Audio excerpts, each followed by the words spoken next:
All right, let's dive into marketing management. Okay. We're going deep with the Marketing Management Bible, Yeah. co-authored by Philip Kotler, Nancy Lee, and Ron Turner. Right. So we're going to extract those key insights about marketing management Yeah. for anyone that wants to be in the know, Right. whether you're prepping for a big meeting or just curious. Absolutely.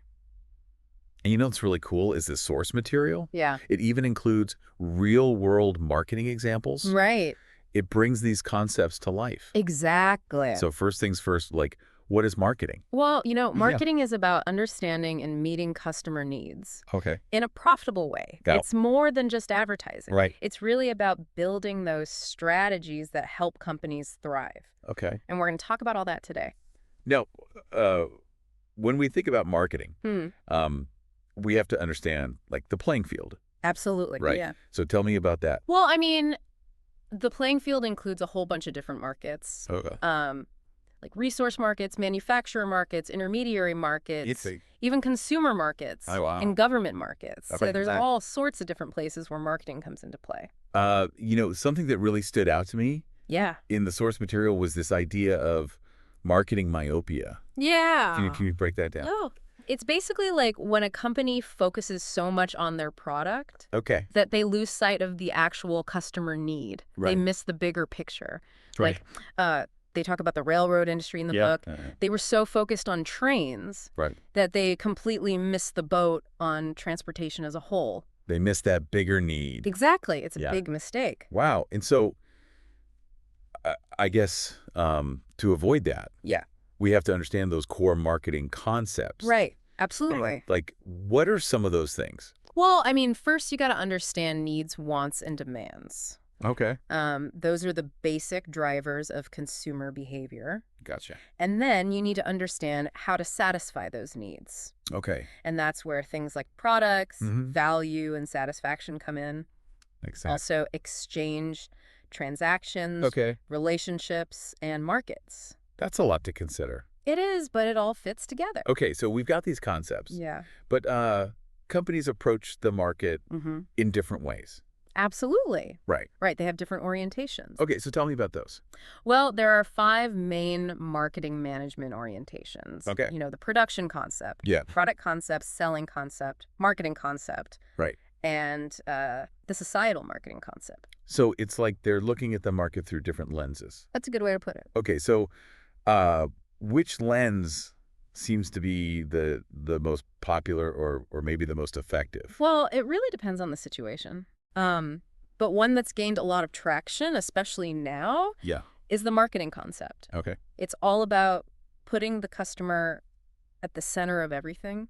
I see. Understanding their needs and building long-term relationships. Right. So instead of just pushing products, Exactly. you're building those relationships.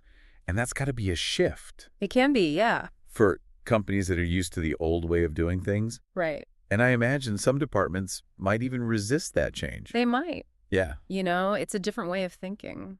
So how do you overcome that resistance? Well, a big part is highlighting the benefits. Okay. This customer-centric approach, Mm, it leads to more sales, right. happier customers, Makes sense. and a stronger brand. So it's really a win-win for everybody. Exactly. Now, there's even a concept that takes it a step further. Right. There's a societal marketing concept. So tell me about that. Well, it builds upon the marketing concept, Hmm. but it also considers the long-term well-being of society. So it's not just about meeting those immediate needs. Exactly. It's Yeah. about incorporating ethical considerations Okay. and making sure that the company is acting responsibly. And is there an example of that in action? Yeah, a great example is Xerox. Oh, yeah. They have a total satisfaction guarantee. What does that mean? Well, they promise to replace any equipment Wow. that a customer isn't happy with Okay. for 3 whole years. 3 years, that's a long time. It is. So, we've got these high-level concepts, Yeah. but how do companies actually put them into practice? Well, that's where customer relationship management comes in. CRM. Yeah. Okay, so tell me more about that. It's all about building and nurturing those profitable customer relationships Okay. by delivering superior customer value and satisfaction. I see. It's about going above and beyond to make your customers happy. Yeah, whenever I hear about CRM, Yeah. I always think of companies that just, get it. Right. They seem to know exactly what their customers want, Yeah. Yeah. and they really try to deliver it. Hmm. Um, what are some companies that really nail that? Well, there are a lot of great examples, but I Yeah. mean, one that comes to mind is Saturn.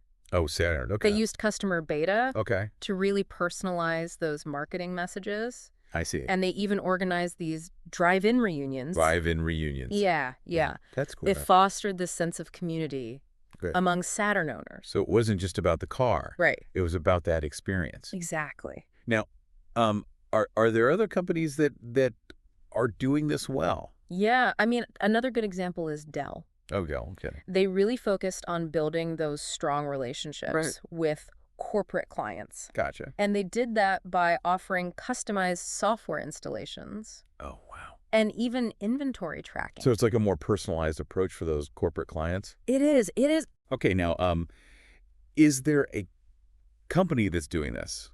Like for individuals, not just companies?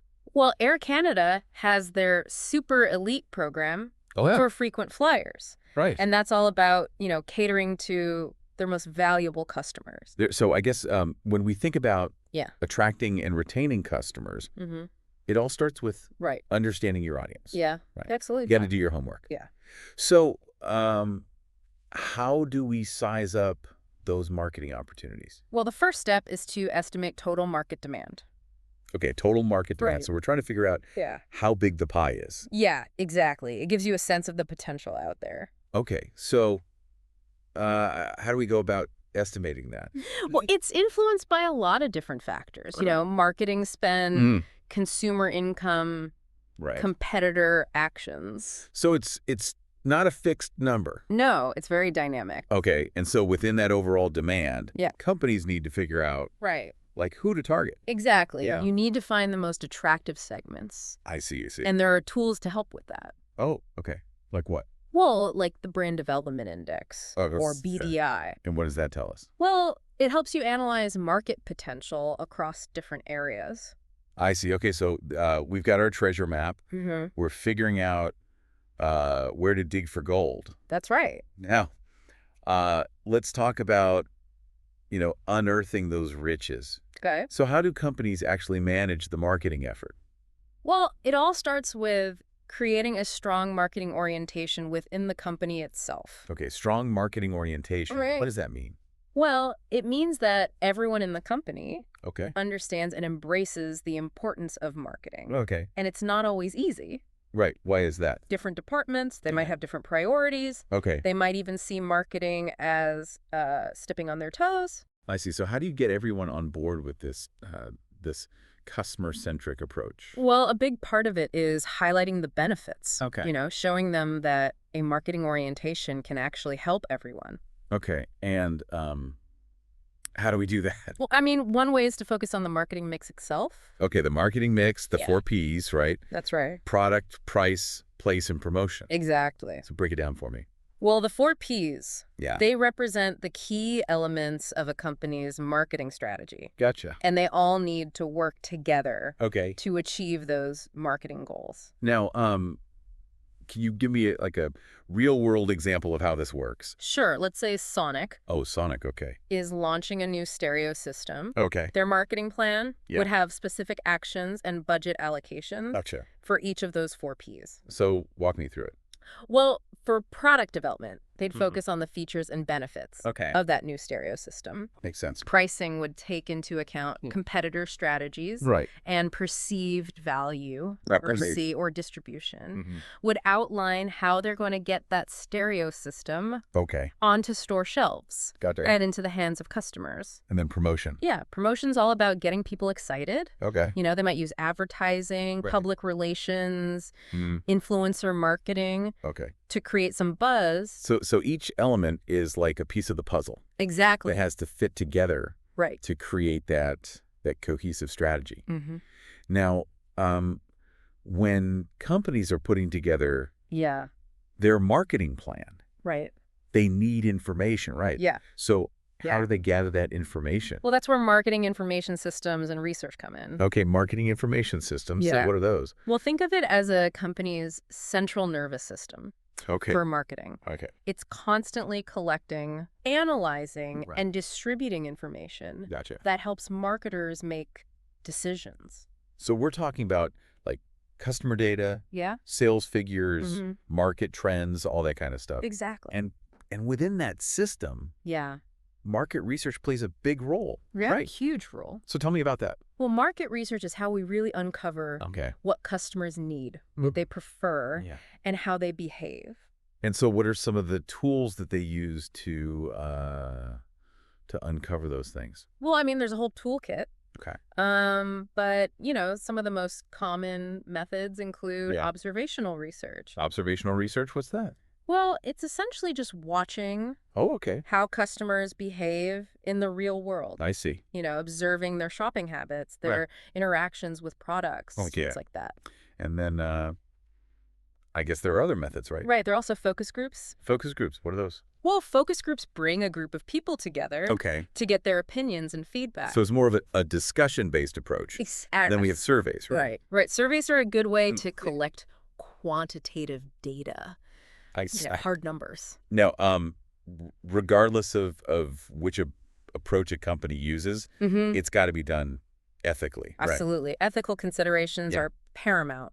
And I guess they also need to view those findings with a critical eye. Yeah, it's important to be aware of potential biases.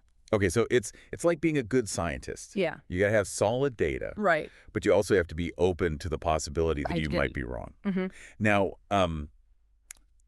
let's shift gears and talk about the marketing environment. Yeah. This is like a system. It is. It's constantly in flux. Absolutely. Right. Always changes. So what are the major forces? Well, there are 6 main forces that companies need to keep an eye on. Okay, give me those. Okay, so you've got demographic forces, Okay. economic forces, natural forces, Right. technological forces, Yeah. political and legal forces, Okay. and social and cultural forces. So it's a lot to keep track of. It is. And I guess these forces aren't isolated, right? They all kind of influence each other. They're all interconnected. So how can companies make sense of all this chaos? Well, it's about recognizing the signals amidst the noise. Okay. For example, the trend toward telecommuting. Oh, yeah. That's created both opportunities and threats. Okay. How so? Well, it's led to an increased demand for home office equipment Okay. and communication services. Right. But it's also potentially decreasing demand for things like new cars and gasoline. I see. So it's all about anticipating those ripple effects. Exactly. And understanding how they'll shape the market. That's right. And is there another example that really illustrates this? Well, the growing concern for the environment. Okay, yeah. That's another big one. So what kind of opportunities and threats? Well, it's fuel demand for eco-friendly products and services. Like those green dry cleaners Right. who use safer cleaning methods. Interesting. So companies that can spot these trends early on, they have a real advantage. I see. So we've talked about, understanding the market, analyzing opportunities, and navigating this ever-changing environment. But ultimately, it all comes down to the people making those decisions. Absolutely. Right. Right, the consumers. Yeah. So we have to understand consumer markets. We do? So what are some of the key insights? Well, we need to understand what motivates them. Right. What factors influence their decisions. What makes them tick.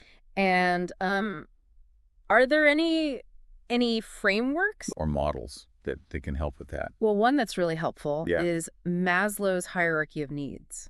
Oh, Maslow's hierarchy of needs. Okay. Yeah. So remind me, what's that about? Well, it basically categorizes human needs from basic needs like food and shelter all the way up to higher level needs like self-actualization. I see. And understanding where your target audience sits on that hierarchy can be really helpful. It can give you insights. It can. Into what might motivate them. Absolutely. And then there's branding. Right. Right. Branding's huge. Yeah. So tell me about that. Well, I mean, branding is all about creating a unique identity for your product or service in the minds of consumers. Gotcha. It's about building an emotional connection with your audience. Now, how do companies do that? Well, there are a lot of different ways. Yeah. But, some key elements include things like your brand name, your logo, your messaging, and even your customer service. So it's not just about the product itself. No, it's about the entire experience. Right. So it's how people feel Exactly about your brand. Yeah, it's about that emotional connection. Now, we can't forget about competition. Oh, absolutely not. Right. Competition's a big part of marketing. So companies have to be aware Mm-hmm. of what their rivals are doing. They do. And the book talks about strategic groups. Right. Right. It does. Can you break that down for me? Well, strategic groups are companies that follow similar strategies in a given target market. So, for example? Well, let's say a company is trying to enter the major appliance industry. Okay. They might identify 4 distinct strategic groups based on factors like product quality and level of vertical integration. So understanding these groups can help a company develop their own strategy. It can. Right. Yeah, absolutely. Okay, and so once a company has a handle on the competition, they need to identify their target market. They do. Right. Right, who they're going to focus on. So tell me about market segmentation.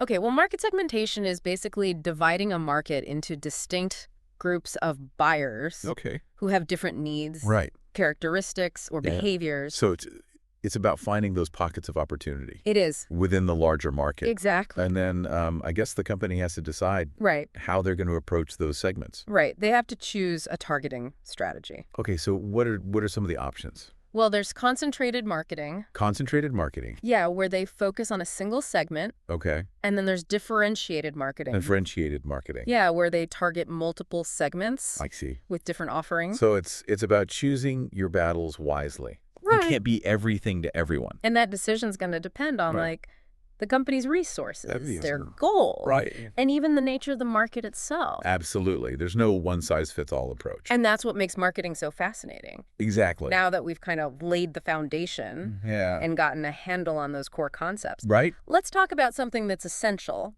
for any business growth. And that brings us to the product life cycle. This is like the journey that every product takes. It is. From its debut to its eventual retirement. Exactly. So let's talk about the stages of the product life cycle. Sounds good. Okay, so we start with the introduction stage. Introduction, okay. Yeah, that's when the product is brand new. It's like a baby product. It is. Right. Yeah, full of potential. Full of potential, okay. But, still unproven. And then we move on to... Then you've got the growth stage. Growth. Okay. So things get exciting. So that's when sales start to climb. Exactly. The buzz is building. Competition's heating up. Yeah, it's a really dynamic phase. No, it can't last forever, right? No. Eventually, things start to level off. So then we enter. The maturity stage. Sure. Growth slows down. Right. And companies have to get a little more creative. So they got to fight for that market share. Yeah, it's not as easy as it was before. I see. And then, I guess, inevitably... Then comes the decline stage. Decline, okay. Sales start to dwindle, and companies have to make some tough choices. So do they try to revive the product? They might. Or do they just let it fade away? Sometimes, yeah. It's like the circle of life. But for products... It is. It is. Now, speaking of staying ahead of the curve... Yeah. Let's talk about how companies differentiate themselves. Okay. Because in a world overflowing with choices... Right. How do they stand out? That's the million-dollar question, isn't it? It is. It is. Well, one powerful way is product differentiation. Product differentiation, okay. Yeah, so you focus on the unique features. Okay. The performance, the style, the design, whatever sets you apart. So you're giving people a reason to choose you exactly over everyone else. Yeah, you need to give them a reason to care. Now, can you give me some examples? Sure. Yeah. Like, if you're in the car business. Okay. You might differentiate based on safety features. Okay. Fuel efficiency, cutting-edge technology. Right. Even the driving experience itself. Makes sense. And in the fashion world? Well, in fashion, it could be unique designs, okay. high-quality materials, or even the brand's story and values. I see. So it's really about, tapping into what's important to your customer. Exactly. Now, product differentiation is just one piece of the puzzle, right? Right. There's also service differentiation. Service differentiation, okay. Yeah, that's all about the experience. You create for your customers. So we're talking about, customer service, Yeah. delivery, installation. Exactly. All those touch points. It's funny how those little things Yeah. can make such a big difference. They can. I know I'm more likely to stick with a company that makes me feel valued Right. and supported. Exactly. It's all about beating those relationships. Okay, so we've got product differentiation, Yeah. service differentiation, and then there's a third one. Right. Personnel differentiation. Personnel differentiation. Yeah. So that's all about having a great team.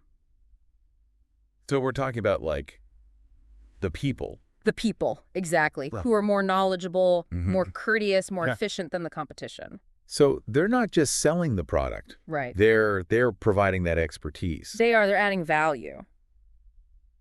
Okay. So I guess a good example of that would be... Well, I mean, the Apple Genius Bar comes to mind. Oh, the Apple Genius Bar, yeah. They've really cultivated that image of tech wizards who can solve any problem. It's like you go there and you feel like a genius just by being there. Exactly. Okay, so let's say you've nailed down your differentiation strategy. Oh. You know what makes you special. But how do you communicate that? Well, that's where positioning comes in. It's positioning, okay. Yeah, it's about crafting a clear image of your product or service in the minds of your target audience. So you're not just putting it out there. You're strategically placing it. Exactly. You want them to immediately understand what you stand for, how you're different, and why they should care. Now, can you give me an example? Sure. Imagine you're launching a new energy drink. Energy drink, okay. You could position it as the ultimate performance enhancer for athletes. Makes sense. Or maybe the healthy alternative to sugary sodas. Right. Or even the drink that fuels creativity and focus. So each positioning is going to attract a different customer. It will. Okay. But with so many options, how do you choose the right one? Well, that's where careful research and planning comes in. Okay. You need to understand your target audience and what resonates with them. And once you've chosen that positioning, you got to be consistent. You do. Right. Absolutely. Consistency is key. Yeah. Across all of your marketing efforts. So your messaging, your visuals, your brand voice. It all needs to reinforce that positioning. It's like building a house. It is. You need strong foundation. Right. And you need those supporting beams. Exactly. Okay.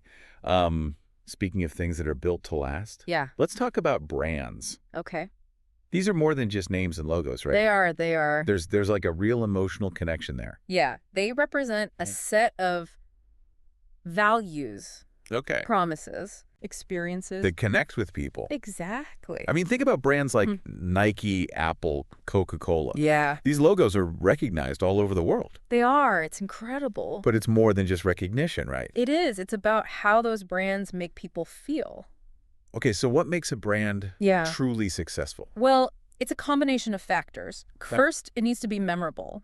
Okay. You know, easy to recognize. Easy to recognize. Like those iconic logos we talked about. Right, right. But it also needs to be meaningful. Meaningful, okay. It needs to offer something that people value. So it's got to have a purpose. Yeah. A reason for being. Exactly. Now, is there anything else? Well, it also needs to be likable. Likable, what does that mean? Well, it means that the brand has a personality. Okay. A voice. Yeah. A style that people are drawn to. So it's like a friend. Yeah. That you trust and enjoy spending time with. That's a good way to put it. Now, there are all sorts of brands out there. There are. Right. Yeah, a whole variety. So let's talk about some of the different types. Sounds good. Okay, so first we've got the manufacturer's brands. Right. These are the big players. Yeah, the ones that are created and owned by the companies that produce the products. So like Sony, Procter & Gamble. Exactly. Ford, those kinds of companies. Yeah, big household names. And then we have distributor brands. Right. These are also known as private labels. Yeah, so these are brands that are created and owned by retailers or wholesalers. So instead of selling the manufacturer's brand, they create their own like store brands. Yeah, store brands. Like President's Choice, Kirkland's Signature, Great Value, those kinds of things. Exactly. And these are often positioned as offering similar quality at a lower price. That's the idea. Okay. And then we have generic brands. That's right. These are the no-frills products. Yeah, the ones that focus on functionality. Okay. Over flash. Simple packaging. Yeah, very basic. Lowest price. Right. And then we have licensed brands. Okay.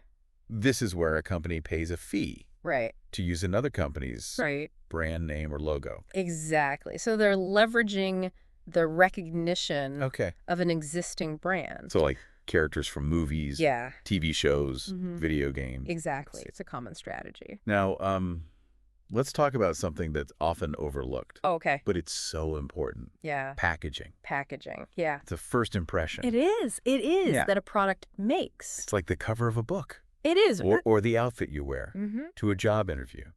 You got to make a good first impression. You do. You do. And packaging is a big part of that. So it has to grab attention. It does. Communicate a message. Yeah. Make you want to learn more. Exactly. It's got to be appealing. But it also has to be functional. It does. Right. It needs to protect the product. Okay. Be easy to open. And ideally environmentally friendly. Yeah, we've all encountered those packages that are like impossible to open. Oh, yeah, the ones that make you want to scream. Exactly. And then, more and more consumers are looking for sustainable packaging. They are. They are. So it's got to be appealing, functional, and sustainable. It's a tall order, but it's important. It is. It is. Now, let's talk about the path a product takes. Yeah. From the factory to the shopping cart. Okay. Distribution channels. Distribution channels, right? So this is like a complex network. It is. It is a network of intermediaries. So we're talking about wholesalers, retailers, distributors, all these players, that get the product where it needs to be. Now, choosing the right distribution channels, it's a strategic decision, right? It is. It is. It impacts the product's availability, price, even its brand image. Absolutely. So what are some of the key functions? Well, they gather information about the market. They promote products. They handle the physical distribution of goods. Okay. And they even take on some of the financial risk. So they're kind of like the unsung heroes. They are. They are. Of the marketing world. They play a vital role. And there are different levels of distribution intensity, right? Right. There's intensive distribution. Intensive distribution. Yeah, that's where you want to be everywhere. So like snacks and household goods. Exactly. You want maximum exposure. And then there's selective distribution. Right. That's where you're a little more picky about where your products are sold. So like electronics or high-end fashion. Exactly. You want retailers who understand your brand. Okay. And can provide that level of service. Now, what about exclusive distribution? Exclusive distribution. Yeah. That's for the really high-end stuff. Okay. The luxury brands. The super expensive cars. Where you're only selling in a few select places. Exactly. It's all about creating that aura of exclusivity. Now, managing these channels. Yeah. It requires a lot of care and attention. It does. It's like a marriage. You got to work at it. Yeah, and sometimes, even with the best of intentions, there can be conflict. There can be. Right. Channel members might have different goals. Okay. Different perspectives. Right. They might even disagree on how to market the product. So how do you manage that? Well, communication is key. Communication, okay. Yeah, you need to be open and honest with your channel partners. And I guess sometimes compromise is necessary. It is. You need to be willing to see things from their perspective. Okay, so we've talked about distribution channels. Now let's talk about retailing. Retailing, yeah. This is where the consumer finally interacts with the product. It's the point of sale. It is. It is. Moment of truth. And the retail landscape is changing. Rapidly. Right. It is. So what are some of the trends? Well, one of the biggest trends is the rise of e-commerce. E-commerce, okay. Yeah, I mean, it's completely changed the game. So consumers are flocking for online platforms. Yeah, for the convenience, the selection. The ability to compare prices, reviews, all that stuff. It's all right there at your fingertips. But this has put pressure. It has. On those traditional brick-and-mortar stores. It has. They're having to adapt. So how are they doing that? Well, a lot of them are embracing an omni-channel approach. Omni-channel approach, what's that? Well, it's basically offering a seamless experience. Yeah, okay. across all channels. So online and offline. Exactly. So you might browse online and then buy in store. You could. Or vice versa. Right. Or you might order online. Yeah. And pick up in store. It's all about options. It is. Flexibility and that consistent experience. Exactly. Now, it's also pushing retailers to get creative. It is, yeah. With their in-store experiences. Right. They can't just be places to buy things anymore. So we're seeing a rise in experiential retail. Experiential retail. So what does that mean? Well, it means that stores are becoming more like entertainment destinations. Oh, I see. You know, they're offering interactive displays. Right, correct. Workshops, events. So they're trying to create a more engaging experience. Exactly. They want to draw people in. But it's not just about technology and flashy experiences. It's not. Right. There's also a growing focus on sustainability. Sorry. Ethical sourcing. Right. So consumers are becoming more conscious of those things. Of the impact their purchases have. Yeah. On the world around them. And that brings us to social responsibility. Social responsibility, right? Companies are realizing they have a role to play. They do. In addressing these broader societal issues. Absolutely. It's not just about profit anymore. Right. It's about purpose. So how do they balance? Well, that need to be profitable. Right. With the desire to do good. It's a balancing act. It is. But more and more companies are finding that social responsibility can actually be good for business. How so? Well, it can attract new customers who share those values. Right. It can build loyalty among existing customers. And it can even attract and retain top talent. So it's a win-win. It is. For everybody. It's a virtuous cycle. Now, speaking of doing the right thing, let's talk about ethical marketing. Ethical marketing. Okay. This is about making sure your practices are honest, transparent, responsible. Absolutely. So no misleading advertising. No exploiting vulnerable groups. No greenwashing. None of that. So it's about, walking the talk. It is. It's about doing the right thing. Even when it's hard. Right. Yeah, it's about having integrity. Okay. But with all the pressure to succeed, how do you make sure right. that those ethical considerations... It starts with having a clear code of ethics. Okay. And making sure everyone understands it. Right. And it also requires ongoing training. Okay. And a culture of accountability. So it's not just about having the code. No. It's about living it. Exactly. Every day. Yeah, it's got to be part of the company culture. Now, let's move on to a topic. That's crucial for any business. Pricing. Pricing, all right. It impacts profitability. It does. Directly. Yeah. It's like setting the stage. It is. For a performance. Yeah. The right price can draw in a crowd. Yeah. The wrong price can leave you playing to an empty house. So it's about finding that sweet spot. It is. Right. Yeah, you got to attract customers, generate revenue, and stay competitive. It's a balancing act. It is. But it's not just about slapping a number on a product. It's a much more strategic process. So what are some of the pricing strategies? Well, one common approach is cost plus pricing. Cost plus pricing, okay. Yeah, where you calculate your costs. Okay. And add a markup. To determine the selling price. Exactly. So it's pretty straightforward. It is. But what are some of the drawbacks? Well, it doesn't always account for market dynamics. Okay. Or how customers perceive value. So it's not always the best approach? Not always, no. Okay, so what's a better approach? Well, value-based pricing. Value-based pricing, okay. Yeah, that's where you set prices based on the perceived value to the customer. So you're not just looking at your costs. Exactly. You're looking at what the customer is willing to pay. Okay, but how do you determine? Well, that perceived value. Yeah. Through market research. Okay. Customer feedback. Right. Competitive analysis. So you're really trying to understand the customer's perspective. You are. And I guess you also need to consider your pricing objectives. Right. What are you trying to achieve? Right. Are you trying to maximize profits?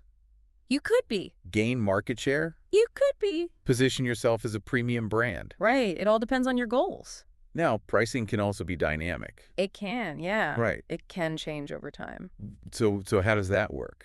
Well, You might start with a higher price when a product is new. Okay. And then gradually lower the price. As it matures. Exactly, as competition increases. So it's not just a one-time decision. No, it's an ongoing process. Right. You got to be flexible. Okay, let's shift gears and talk about communication. Conversation. All right, this is essential. It is. For connecting with your customers. It's how we build relationships, generate awareness, Right. drive sales. It's the heart and soul of marketing. But there's so much noise out there. There is. How do you cut through the clutter? Well, it all starts with understanding your target audience. Right. Who are they? Yeah. What are their needs and desires? Right. Where do they hang out? So it's about doing your research. It is. Right. Yeah, you got to know your audience. And once you understand them, you can start crafting those messages that are relevant, engaging, persuasive. Yeah. And then you have to choose the right channel. You do. Right. Yeah, where are they going to see your message? So is it social media? Could be. Is it TV? Could be. Print? Maybe. Word of mouth? Possibly. Yeah. Like choosing the right tool. It is. For the job. Exactly. And once you've launched your campaign, you got to track its performance. You do. Right. Yeah, you got to see what's working. Make adjustments. Right, it's an ongoing process. Okay, so let's explore some of those communication tools. Right. What's in the marketer's toolkit? Well, one of the most powerful tools is advertising. Advertising, okay. Yeah, it's a paid form of communication that uses mass media. So we're talking about like TV commercials? TV commercials, yeah. Radio ads? Radio ads, Billboards? Billboards, right. Print ads? Yep. Even online banner ads? All of that. Okay, so it's a classic approach. It is. But it can be expensive. It can be, yeah. And it's hard to stand out. It can be, yeah. From the crowd. With all the noise out there. Right, so how do you make sure? Well, your advertising is effective. You need to be creative. Okay. You need to be targeted. Right. And you need to deliver a message that resonates with your audience. Now, how does public relations fit into this?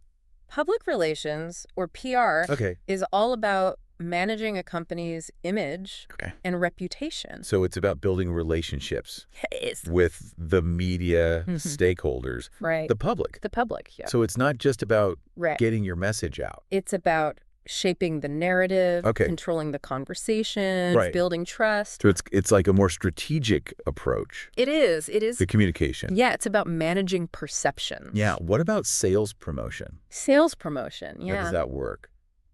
Well, sales promotion is all about incentivizing customers, giving them a little nudge. So coupons. Coupons, yeah. Discounts. Contests. Freebies, all that good stuff. It's like a little sweetener. It is, to encourage them to buy. Right, you got to be careful with this, right? You do. You don't want to overdo it. Right, you don't want to devalue your brand. Okay. Or train customers to wait for a sale. Now, let's talk about a game changer.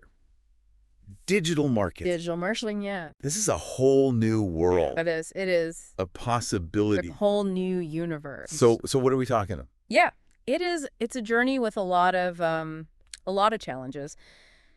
So walk me through it. What are the key milestones? Okay, well, it starts with idea generation. Idea generation. Yeah, companies need to be constantly looking for new ideas. Okay, so where do they find those? Well, they can come from the team.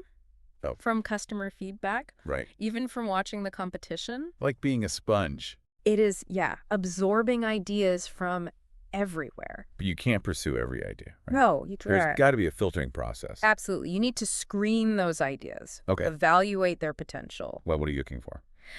Well, does it align with your business goals? Okay. Your brand identity? Right. Is it feasible to develop? Gotcha. And, most importantly, is there a market for it? Will people buy it? Exactly. It's like weeding a garden. It is, yeah. Making sure that only the strongest plants survive. That's a good analogy. So you've weeded out those less viable options. Okay. What happens next? Then you move on to concept development and testing. Concept development and testing. Yeah, so you flesh out the idea. Okay. Create prototypes. Right. Get feedback from customers. It's like taking it for a test drive. It is, yeah. Seeing how it handles on the real world. And if it doesn't handle well, you make adjustments and test it again. Right. It's an iterative process. And then if everything checks out. Yeah. And you move on to business analysis. Business analysis. Where you crunch the numbers. So forecasting sales, estimating costs. Right. Projecting profitability. It's all about making sure it makes financial sense. Okay, so you've got to make sure it's not just a good idea. Right. But it's a good business. Exactly. And if the numbers look good? Yeah. Wow. If you think it's going to be successful. Then we move on to product development. Okay. That's where the idea takes physical form. Right. Might involve engineering. Okay. Design. Manufacturing. Yeah. Software development. Whatever it takes. This is where it all comes together. It is. But even the best product Yeah. needs a test audience. It does. You Right. need to get feedback. So then we have market testing. Market testing, right? Tell me about that. Well, you launch the product Right. in a limited market I see. to see how consumers respond. So it's like a dress rehearsal It is, yeah. before the big show. That's a good way to put it. And if the audience loves it, If the market test goes well, then you're ready for the launch, the big launch. the official launch. So tell me about that. Well, that's when you roll out the product Okay. to the wider market. To the whole world. It's the whole world, yeah. And you use all those marketing tools And those tools. to create buzz, Yeah. generate excitement. Drive sales. But the work doesn't stop there. No, it doesn't. Right. You need to keep monitoring the product. Okay.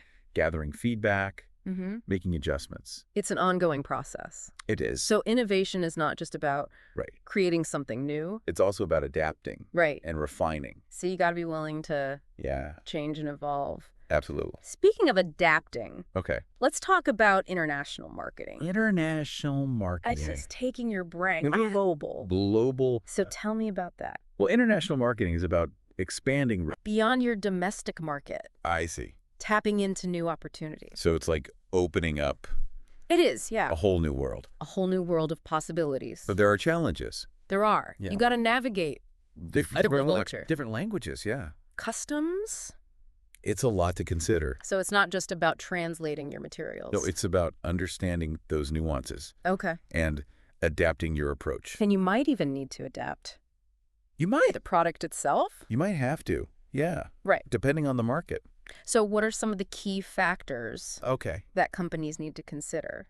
Well, first, you need to assess Okay. the market potential. So is there demand? Is there demand? Yeah. How big is the market? Right. How big is the market? What's the competition like? What's the competition like? You got to understand Absolutely. the lay of the land. Absolutely. And it's not just about the market itself, Right. right? You also have to consider, Yeah. Economic and political climate. is it stable? Is it stable? Yeah. Is it a good place to do business? Exactly. And then there are those cultural factors. Right. How will your brand be perceived? How will it be perceived? Where you need to adapt Your message, your product. to resonate Yeah. with that local market. To resonate with that audience. And then the legal and regulatory stuff. Oh, yeah, that's important. Right. Each country has its own laws, Right. its own regulations. You got to do your homework. You do. Make sure you're playing by the rules. Absolutely. So you've done your due diligence. Okay. You understand the challenges, Mm-hmm. the opportunities. Right. How do you actually enter the market? Well, there are a few different ways. Okay, so give me those. Well, one option is exporting.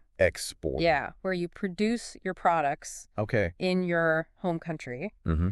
and ship them To the target market. to the target market. Okay, so that's a fairly low-risk approach. It is. It is. And then there's licensing. Right. Tell me about that. Well, licensing is where you grant a foreign company Okay. the right to produce and sell your product I see. in their market. So you're leveraging their expertise, Exactly. their local knowledge. Yeah, they already know the market. And then there are joint ventures Doing ventures. where And you partner you partner up with a local company with a local company. to create Yeah. a new business. entity. And then the most risky approach It's the most risky. is direct investment. Direct investment. Yeah. That's where you Yeah. build your own. You build your own infrastructure. So manufacturing facilities, yeah. sales offices. The whole 9 yards. It's a big commitment, It is. but it also has the biggest potential reward. Yeah. You have more control that way. International marketing is It is. complex, Yeah. but fascinating. Absolutely. It's like a giant puzzle. It is like a puzzle. with all these pieces All these moving pieces. that you got to fit together. Yeah. Just right. And it's a puzzle that's always changing. It is, isn't it? The market's always evolving. So it's a real challenge. It is, but it's also really rewarding. It is for those that are up for the adventure. Absolutely. You know, it's been incredible It has. exploring this world of marketing Yeah. with you. It's been fun. We've covered so much from Uh-huh. those foundational principles to those cutting edge strategies. All of it. You know, my mind is buzzing I bet. with new insights. Good. And I'm feeling inspired That's great. to apply these concepts Yeah. to my own work Mm-hmm. and even my own life. That's the goal. what I find so fascinating is that even in this age of digital disruption, those core principles of marketing are still so relevant. They are. It's still about understanding your customer. Creating value. Building relationships. Absolutely. And adapting to that ever-changing market. It's a dynamic field. It is. And it's always evolving. It is pushing the boundaries. Yeah, there's always something new to learn. So as you continue your own marketing journey, remember to stay curious. Stay curious, Stay creative. Stay creative. And above all, stay connected. Stay connected. With your audience. With your audience, absolutely. They are the heart and soul of everything we do. Couldn't have said it better myself. Thanks for joining us. Thanks for having me. On this deep dive. It's been fun. Into the fascinating world of marketing management. All right. Until next time. Yeah. Happy marketing. Happy marketing.